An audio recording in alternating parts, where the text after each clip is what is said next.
The construction sector employs about 1.1 million people across Australia. Roughly 15% of them are women, but only 3% are estimated to be women working on the tools. The Housing Industry Association's promoting the job opportunities for women in the sector. It's hopeful more women will have careers in construction. I caught up with HIA Senior Director Melissa Adler a little earlier. Well, thank you. And approximately 1.1 million people are employed in the construction industry across the country. And what we're seeing in terms of female participation is that that number has doubled since about 2019. So we're talking about 6,000 females in apprenticeships and traineeships in the industry at the moment. What's been drawing them to work in the construction sector? What's sort of really helped ramp that up since 2019?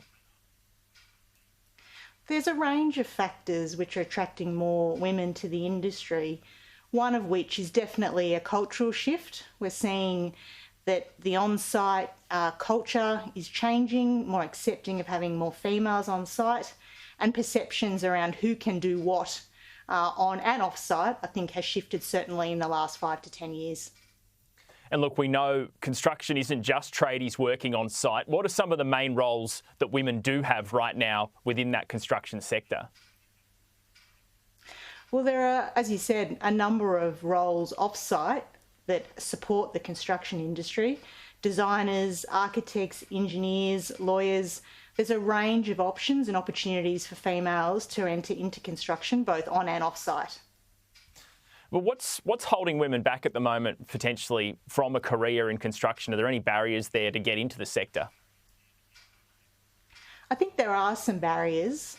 The first one is that, as I said, we still have some way to go in terms of a cultural shift, in terms of accepting that females can work on and off-site. The other key barrier that we see is talking about trades and the construction industry in schools, particularly younger girls in year 9 and 10. We understand that that's when girls are making a decision about a career and what their options are, and we need to be talking to those girls about opportunities in the construction industry, and we don't see that happening now as much as we need it to be. Okay, so how do you get out into schools and start promoting your message a little bit more? There's a range of options. Career advisors play a big role in that conversation with those young girls, offering more flexible approaches with offering school-based apprenticeships and making that available in years 9 and 10, and then obviously in year 12, 11 and 12 as well. And not obviously just to girls as well. We need lots of skilled workers in the sector. So getting careers advisors trained up on opportunities in the sector and advancing those vet pathways through schools for everybody are certainly some things that could move us forward. And then say a woman's been in the sector for a while, she has a family. Is it difficult to balance that family life and work? I think that's a question for every sector, not just the construction industry, and certainly there are challenges. But I think that the way that we're heading, more flexible options are available, and certainly employers see the benefits of having females in the workforce, and so are making those options available.